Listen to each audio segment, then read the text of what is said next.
मुझे तो रानी अपने जीते जी मार दिया। लड़की को लड़का बनाकर विवाह को भेज दिया। बताओ, आपने यह बात मुझसे क्यों छिपाई कि हमारे लड़की पैदा हुई है? आपने मुझे तो मेरे परम मित्र से धोखा करने की क्या जरूरत थी? तब द्रविड़ राजा की पत्नी बोली, हे प्रियवर, जब आपने मुझसे कहा कि अगर काशी के नरेश के साथ हमारा रिश्ता नहीं हुआ तो मैं अपने प्राण न्योछावर कर दूंगा, तब मैं डर गई थी और हमारे और काशी नरेश दोनों के यहाँ लड़की पैदा हो गई। मैंने इसी वजह से दासी और द्वारपाल को पैसे का लालच देकर यह नाटक रचा। राजा बल बोला, आपको इसके लिए दंड दिया जाएगा। क्यों रानी को दंड दिया गया, इसके पीछे यह कहानी है। बहुत प्राचीन समय की बात है। उत्तर भारत में काशी एक अत्यंत समृद्ध और धर्म प्रधान राज्य था। काशी के राजा धर्मपरायण, शास्त्रज्ञ और शिव भक्त थे। दक्षिण दिशा में द्रविड़ देश का राजा भी वैसा प्रतापी, विद्वान, धर्मनिष्ठ माना जाता था। दोनों राजाओं की ख्याति दूर दूर तक फैली हुई थी। यद्यपि दोनों राज्यों के बीच भौगोलिक दूरियां थी, फिर भी धर्म, संस्कृति और आदर्शों के कारण दोनों के बीच गहरा सम्मान था। एक बार दोनों राजाओं ने संकल्प लिया कि हमें मित्रता को और भी ज़्यादा मजबूत बनाने के लिए यदि उनके बीच वैवाहिक संबंध हो जाए तो उत्तर और दक्षिण की सांस्कृतिक एकता और भी प्रगाढ़ हो सकती है। दोनों राजा की रानियां उस समय गर्भवती थी।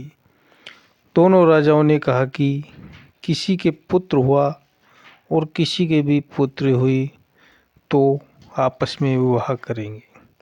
लेकिन द्रविड़ राजा ने अपनी रानी से कहा कि यदि किसी कारणवश काशी नरेश हमारी बात से पलट जाता है और हमारा और काशी के राजा का रिश्ता नहीं होता है तो मैं अपने प्राण न्योछावर कर दूंगा। रानी बहुत डर गई। राजा के इसी डर से द्रविड़ की रानी ने झूठ कहा कि लड़का हुआ है। उसने सोचा कि यदि मैं राजा को लड़की होने का सच बताई तो राजा अपने प्राण त्याग देगा। इसलिए उसने अपनी दासी और द्वारपाल को पैसों का लालच देकर द्रविड़ राजा को पुत्र होने की बात बताई। उधर काशी नरेश की राजकुमारी अत्यंत सुंदर, सुशील और वेद पुराण में निपुण थी। द्रविड़ राजा ने काशी के राजा को अपने यहाँ पुत्र होने का संदेश भिजवाया तो काशी नरेश ने दोनों बच्चों के बड़े होने पर शादी की बात कही। जब बच्चे जवान हो गए तो दोनों राजाओं ने आपस में विचार कर यह निर्णय लिया कि वे शीघ्र ही दोनों का विवाह एक दूसरे से करेंगे। बहुत तैयारी के साथ विवाह की तिथि निश्चित की गई। काशी में दक्षिण से बारात आने वाली थी। दोनों स्थानों पर उत्सव का वातावरण था। नगर सजाए गए, वेद पाठी ब्राह्मण बुलाए गए और यज्ञ मंडप तैयार हुए। परंतु जैसे ही विवाह की विधि प्रारंभ होने लगी तो काशी नरेश को पता चला कि द्रविड़ राजा का बेटा नहीं, बेटी है और द्रविड़ राजा ने हमारे साथ धोखा किया है। तो काशी नरेश ने द्रविड़ राजा की गर्दन पर तलवार रख दी कि आपने झूठ का दुस्साहस क्यों किया। फिर सब बात पता चली और राजा द्रविड़ ने माफ़ी मांगी। तब काशी नरेश शांत हुआ। लेकिन अब पंडितों और विद्वानों में गंभीर चर्चा छिड़ गई। शास्त्रों के अनुसार कन्या का विवाह कन्या से संभव नहीं है। विवाह के लिए वर और वधू का होना अनिवार्य है। यह बात सामने आते ही सभा में असमंजस फैल गया।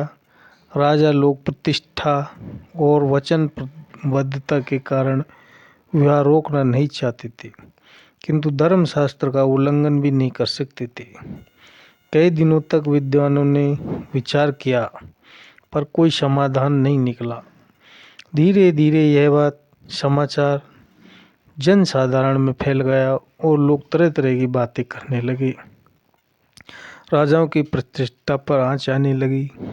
इसी बीच किसी विद्वान ने सुझाव दिया कि काशी में रहने वाले महान राम भक्त गोस्वामी तुलसीदास जी से परामर्श लिया जाए।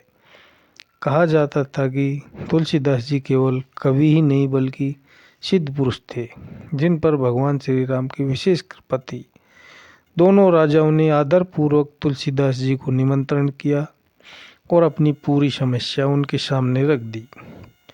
तुलसीदास जी ने शांत स्वभाव से सब सुना। उनके मुख पर न कोई आश्चर्य था न चिंता।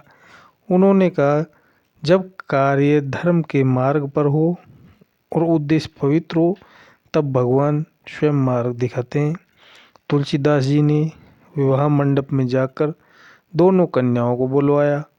उन्होंने भगवान श्री राम का स्मरण किया और राम नाम का उच्चारण करते हुए द्रविड़ राजा की कन्या से कहा, आज से तुम वर हो। यह कहते ही वहाँ उपस्थित लोगों ने एक अद्भुत दृश्य देखा। जिस कन्या को वर कहा गया उसका स्वरूप परिवर्तित होने लगा। कोमलता के स्थान पर तेज आ गया, लज्जा के स्थान पर धैर्य और स्त्री देह पुरुष रूप में परिवर्तित हो गई। वह कन्या अपूर्ण रूप से वर बन चुकी थी। सभा में उपस्थित सभी लोग स्तब्ध रह गए। पंडितों ने शास्त्र देखे और कहा कि यह ईश्वर की लीला है। अब इस विवाह का समय शास्त्र सम्मत हो गया। विधि विधान से विवाह संपन्न हुआ। इसके बाद दूसरी कन्या का भी विवाह उसी प्रकार संपन्न कराया गया। राजाओं ने तुलसीदास जी के चरणों में गिरकर कृतज्ञता प्रकट की।